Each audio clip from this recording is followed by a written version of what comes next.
ഈ ഒരാൾ മദ്യപാനത്തെ അഡിക്റ്റ് ആയി കഴിഞ്ഞാൽ ഏതെങ്കിലും ട്രീറ്റ്മെൻറ്റിലൂടെ ആ വ്യക്തിയെ നോർമൽ ലൈഫിലേക്ക് കൊണ്ടുവരാൻ സാധിക്കുമോ?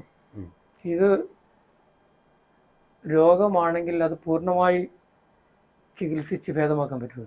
ഓക്കെ, നല്ലൊരു ചോദ്യമാണ്. തീർച്ചയായിട്ടും ഈ വ്യക്തിയെ 100% ചികിത്സിച്ച് ഭേദമാക്കാൻ പറ്റും. On different conditions. പല കണ്ടീഷനുണ്ട്, ചുമ്മാ നോക്കത്തില്ല. ഒരു തലവേദനയ്ക്ക് മരുന്ന് കഴിക്കുന്നതിൽ മാറത്തുമില്ല. ഓക്കെ, ഇതിൽ ട്രീറ്റ്മെൻറ്റ്സ് അവൈലബിൾ ആണ്. ഇതിന് സൈക്കാട്രിക് മെഡിക്കേഷൻസ് ഉണ്ട്. സൈക്കാട്രിക് മെഡിക്കേഷൻസ് കഴിക്കണം. സൈക്കോതെറാപ്പി ചെയ്യണം, അല്ലെങ്കിൽ കൗൺസിലിംഗ് ചെയ്യണം. പിന്നെ 3 ഫാമിലി തെറാപ്പി ചെയ്യണം. അതായത് ഫാമിലിയെ ഓറിയൻറ്റ് ചെയ്യണം. പിന്നെ ഇതിലൊരു സസ്റ്റനൻസ് ഉണ്ട്. അതായത് ഇതിനെ തുടർന്നു കൊണ്ട് പോകാനുള്ള, ഈ വ്യക്തി പിന്നെയും വഴിമാറി പോവാതെ നേരെ കൊണ്ടുപോകാനുള്ള വേറൊരു തെറാപ്യൂട്ടിക്കൽ ട്രീറ്റ്മെൻ്റ് ഉണ്ട്. ഇത്തരം കാര്യങ്ങളൊക്കെ ചെയ്താൽ ഏകദേശമൊക്കെ, പിന്നെ സോഷ്യൽ സപ്പോർട്ടും ഒക്കെ കൂടെ ഏകദേശമൊക്കെ മനുഷ്യനെ തിരിച്ചു കൊണ്ടുവരാം. ഓക്കെ, അപ്പോൾ ഇതെവിടെയാണ് ലഭിക്കുന്നത്? എനിക്ക് തന്നെ ചെയ്യാൻ പറ്റത്തില്ല. I can give you psychotherapy, that won't help. Okay, ഇവിടെയാണ് ഡോക്ടേഴ്സ് ഹെൽപ്പ് വേണം, ഒരു ഡോക്ടേഴ്സ് അസിസ്റ്റൻസ് വേണം, ഒരു സൈക്കാട്രിക് അസിസ്റ്റൻസ് വേണം, സൈക്കാട്രിക് ഡോക്ടറുടെ പ്രിസ്ക്രിപ്ഷൻ. ഇതിനെ ഡി അഡിക്ഷൻ ട്രീറ്റ്മെൻറ്റ് ചെയ്യുന്ന ഡോക്ടേഴ്സ് ഉണ്ട് ആക്ച്വലി. അവരുടെ ഹെൽപ്പ് വേണം നമുക്ക്. അവിടെ ഈ വ്യക്തിയെ കൊണ്ടുപോയി അതിനെക്കാട്ടിൽ നല്ലത് അതാ പറയാൻ വരുന്നത്. അതിനെക്കാട്ടിൽ ഒരു ഡോക്ടറുടെ അടുത്ത് പോയി ചികിത്സിക്കുമ്പോൾ ഡോക്ടർ, തെറപ്പിസ്റ്റ് ഇതൊക്കെ വേണം. അതിനെക്കാട്ടിൽ ഏറ്റവും നല്ലത് ഒരു ഡി അഡിക്ഷൻ സെൻറ്റേഴ്സ് ആണ്. ഒത്തിരി ഡി അഡിക്ഷൻ സെൻറ്റേഴ്സ് ഉണ്ട്. കേരളത്തിലാണെങ്കിൽ മാർത്തോമാ സഭയ്ക്കാണെങ്കിൽ കോട്ടയത്തൊരു മോചനയുണ്ട്, പിന്നെ കടങ്ങന്നൂർ നവദർശനമുണ്ട്, പിന്നെ മലയാളപ്പുഴ ഒരു കേന്ദ്രമുണ്ട്. അങ്ങനെ ഒത്തിരി ഇടത്ത് ഡി അഡിക്ഷൻ സെൻറ്റർ, ഒത്തിരി എല്ലാ സഭകൾക്കും ഇതൊക്കെ ഉണ്ട് ആക്ച്വലി. ഡി അഡിക്ഷൻ സെൻറ്റർ ഗവൺമെൻറ്റിനുണ്ട് ആക്ച്വലി. ഒരു സെൻറ്ററിൽ കൊണ്ട് ചികിത്സിപ്പിക്കുന്നതാണ് നല്ലത്. ഈ സെൻറ്ററിൽ കൊണ്ട് ചികിത്സിപ്പിക്കുമ്പോൾ ആ വ്യക്തി അവിടെ കൊണ്ടിട്ടിട്ട് പോരുകയല്ല, കുടുംബമായിട്ടവിടെ താമസിക്കണം. അവിടെയാണ് ഫാമിലി തെറപ്പി അവർക്ക് നൽകുന്നത്. ഫാമിലി ഓറിയൻറ്റ് ചെയ്യും. എങ്ങനെ ഈ മനുഷ്യനെ സപ്പോർട്ട് ചെയ്യണം, ഈ മനുഷ്യനോട് എന്ത് പറയണം. വാക്കുകളാണല്ലോ പ്രചോദിപ്പിക്കുന്നത്, വാക്കുകളാണല്ലോ ഇറിറ്റേറ്റ് ചെയ്യപ്പെടുന്നത്, വാക്കുകളാണല്ലോ ഡിസ്കറേജ് ചെയ്യുന്നത്. അപ്പോൾ എങ്ങനെ സംസാരിക്കണം, എന്ത് സംസാരിക്കാൻ പാടില്ല, ഭാര്യ എങ്ങനെ സംസാരിക്കണം. അപ്പോൾ it is A family treatment. ഒന്ന്, അവിടെ ഡി അഡിക്ഷൻ സെൻറ്ററിൽ ഈ മനുഷ്യന് സൈക്കാട്രിക് മെഡിക്കേഷൻസ് കൊടുക്കും. ഈ ബ്ലഡിൽ ഇത് പ്യൂരിഫൈ ചെയ്ത് പോകണമല്ലോ.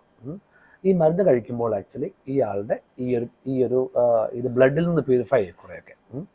പിന്നെ അവിടെ കുറച്ച് കൗൺസിലിംഗ് ഉണ്ടാവും, കുറച്ച് പ്രെയർ ഉണ്ടാവും, കുറച്ചൊരു സോഷ്യൽ ലൈഫ് ഉണ്ടാകും. അവർക്ക് അവരുടേതായ ട്രീറ്റ്മെൻറ്റ് പാറ്റേൺ ഉണ്ട് ആക്ച്വലി. അവിടെ ഈ കുടുംബമായിട്ട് താമസിച്ച് കഴിയുമ്പോൾ ഇപ്പോൾ എനിക്ക് 2 വീക്സ് ഒക്കെ ട്രീറ്റ്മെൻറ്റ് ആയിരിക്കാം. അവരുടെ ട്രീറ്റ്മെൻറ്റ് എടുത്തു കഴിഞ്ഞ ശേഷം ഈ വ്യക്തി കുറേയൊക്കെ അതിനകത്ത് ബെറ്റർ ആവും. അപ്പോഴത്തേക്ക് ഭാര്യ ഒരുങ്ങും, മക്കൾ ഒരുങ്ങും, കുടുംബം ഒരുങ്ങും. എന്നാൽ ഇതിന് ശേഷമാണ് ശരിക്കും ആ ട്രീറ്റ്മെൻറ്റ് ആരംഭിക്കേണ്ടത്. We call it follow up. ഈ മനുഷ്യൻ തെറ്റിപ്പോവാതെ അയാളെ ഇതിനകത്ത് പിടിച്ചു നിർത്തുക എന്നുള്ളതാണ് ആക്ച്വലി. അതിന് കൂട്ടായ്മ എന്നൊക്കെ ഉള്ള കൂട്ടായ്മകളൊക്കെ ഉണ്ട്. ആഴ്ച ഒരിക്കൽ തിരിച്ചു വരണം ഇവിടെ, എന്നിട്ട് അവരെ ഇരുത്തി സാക്ഷ്യം പറയിപ്പിക്കും. ഞാനിങ്ങനെ എനിക്കിത് തുടരാൻ സാധിക്കും, ദൈവകൃപയാലും നിങ്ങളുടെ പ്രാർത്ഥനയാലും ഞാൻ ഇന്നുവരെ കുടിച്ചിട്ടില്ല. ഇങ്ങനെ ഇയാളുടെ മൈൻഡിനെ ഓറിയൻറ്റ് ചെയ്യാണ് ആക്ച്വലി. അങ്ങനെ ഈ കൂട്ടായ്മ അല്ലെങ്കിൽ ആൽക്കഹോളിക് അനോണിമസ് എന്നൊരു കൂട്ടായ്മയുണ്ട്. അപ്പം അവരുടെ ഒരു ഹെൽപ്പോട് കൂടെ ഇറ്റ് ക്യാൻ ഗെറ്റ് ക്യൂർഡ്. ഇതൊരു ലോങ് പ്രോസസ്സാണ്, ഒരിക്കലും പെട്ടെന്ന് മാറുന്ന കാര്യമല്ല. ഒരിക്കലും ഒരു മരുന്ന് കഴിച്ചാൽ ഉടനെ മാറത്തില്ല, ഒരു തെറാപ്പി എടുത്താൽ മാറത്തില്ല. ഇവിടെ ഞാനുള്ള സ്ഥലത്ത് ഇത് അവൈലബിൾ അല്ലാത്തത് കൊണ്ട് ഞാൻ അറ്റംപ്റ്റ് ചെയ്യുന്നത്, എൻ്റെ അടുത്ത് ഇങ്ങനെ ഒരാൾ വരുമ്പോൾ I direct them to a psychiatrist. Okay, psychiatrist മരുന്ന് കൊടുക്കും. ഇവർക്ക് ഞാൻ ഓൺലൈനോ ഓഫ്ലൈനോ ഒക്കെ തെറാപ്പി കൊടുക്കും. പിന്നെ ഞാൻ ഫാമിലി തെറാപ്പിയും കൊടുക്കും. കുറച്ചൊക്കെ ബെറ്റർ ആവും.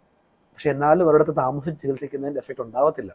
നമുക്കത് ചെയ്യുന്നത് വേറെ ഒരു നിവൃത്തി ഇല്ലാത്തതുകൊണ്ടാണ്. ആക്ച്വലി അവർക്ക് നാട്ടിൽ പോകാൻ പറ്റാത്തത് കൊണ്ടൊക്കെ ചെയ്യാൻ. പക്ഷെ ഞാൻ സേവ് ചെയ്തിട്ടുണ്ട്. ഗഞ്ചാവ് അഡിക്റ്റ് ബോയ്സിനെ സേവ് ചെയ്തിട്ടുണ്ട്, മരുജുവാന അഡിക്റ്റ് ബോയ്സിനെ സേവ് ചെയ്തിട്ടുണ്ട്.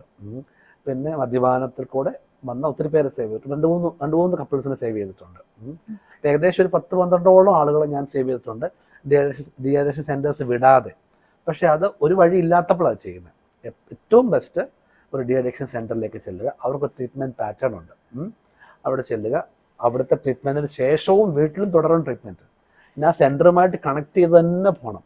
Every week there will be meeting, every month there will be meeting, follow up ഉണ്ടാകും. അവിടെ അച്ഛന്മാർ കാണും, സ്റ്റാഫ് കാണും, സോഷ്യൽ വർക്കേഴ്സ് കാണും. അവർ പറയുന്നത് ചെയ്ത് കേട്ട് കുറേ നാൾ പോയാൽ ഇതിൽ നിന്ന് പുറത്ത് വരാനായിട്ട് സാധിക്കും. പിന്നെ ഇയാൾ കുടിക്കാൻ സാധ്യതയില്ല. എന്നാൽ വഴിതെറ്റിപ്പോയോ എന്ന് വെച്ചാൽ വഴിമാറിപ്പോയോ വീണ്ടും അതിലേക്ക് പോകും. ഈസിയാണ്. മദ്യമായിട്ട് എക്സ്പോഷർ കൊടുക്കാതെ ഇരിക്കുക, മദ്യം കാണിക്കാതെ ഇരിക്കുക, ടെംപ്റ്റ് ചെയ്യിക്കാതെ ഇരിക്കുക, മദ്യമായുള്ള കൂട്ടുകാരിൽ നിന്ന് മാറ്റി എടുക്കുക, കൂട്ടുകാരെ കട്ട് ചെയ്ത് മാറ്റിയെടുക്കുക. അപ്പോൾ ഓർത്തോണം, അവൻ്റെ ലോകം, ആ ആളുടെ ലോകം മുഴുവൻ നിങ്ങൾ കട്ട് ചെയ്യുകയാണ്. Actually you should provide something else. അവൻ്റെ കൂട്ടുകാരെ കട്ട് ചെയ്തു, അവൻ്റെ മദ്യത്തിന് എൻ്റർടൈൻമെൻറ്റ് കട്ട് ചെയ്തു, ആ ആളിൻ്റെ രസം മുഴുവൻ കട്ട് ചെയ്തു. പകരം ഒരു മുറിക്കകത്തിട്ട് അടയ്ക്കാൻ പാടില്ല. പകരം സ്നേഹം കൊടുക്കണം, പകരം എന്തെങ്കിലും കൊടുക്കണം, പകരം അംഗീകാരം കൊടുക്കണം, പകരം സ്പേസ് കൊടുക്കണം, പകരം പിന്നെ നല്ല വേറെ കൂട്ടുകാരെ കൊടുക്കണം, പകരം മറ്റ് കമ്മ്യൂണിറ്റിയെ ഉണ്ടാക്കി കൊടുക്കണം, അക്നോളജ് ചെയ്യണം, ബഹുമാനിക്കണം, സ്നേഹിക്കണം. ഇങ്ങനെയൊക്കെ ഇതൊരു വലിയൊരു ട്രീറ്റ്മെൻറ്റ് പാറ്റേൺ ആണ് ആക്ച്വലി. ഇതിൽ കൂടെ ഒരു വ്യക്തിയെ ഒത്തിരിയും ആളുകൾ ഇതിൽ പുറത്തുനിന്ന് ജീവിക്കുന്നവരുണ്ട്. അങ്ങനെ ഇതിന് വഴിയുണ്ട് എന്നാണ് ഞാൻ പറഞ്ഞു തന്നത്. First of all de addiction centres അല്ലെങ്കിൽ സൈക്കാട്രിക് ഹോസ്പിറ്റൽസ്, അല്ലെന്നുണ്ടെങ്കിൽ മാത്രമേ ഒക്കത്തുള്ളൂ ഇങ്ങനെയൊക്കെയുള്ള കൊച്ചു കൊച്ചു ട്രീറ്റ്മെൻറ്റ്സ്. അതാണ് ഇതിന് ഉത്തരം. താങ്കൾ ആദ്യമായിട്ടാണ് ഈ ചാനൽ കാണുന്നതെങ്കിൽ ദയവായി സബ്സ്ക്രൈബ് ചെയ്യുക. സർവശക്തനായ ദൈവം ഏവരെയും സമൃദ്ധമായി അനുഗ്രഹിക്കട്ടെ.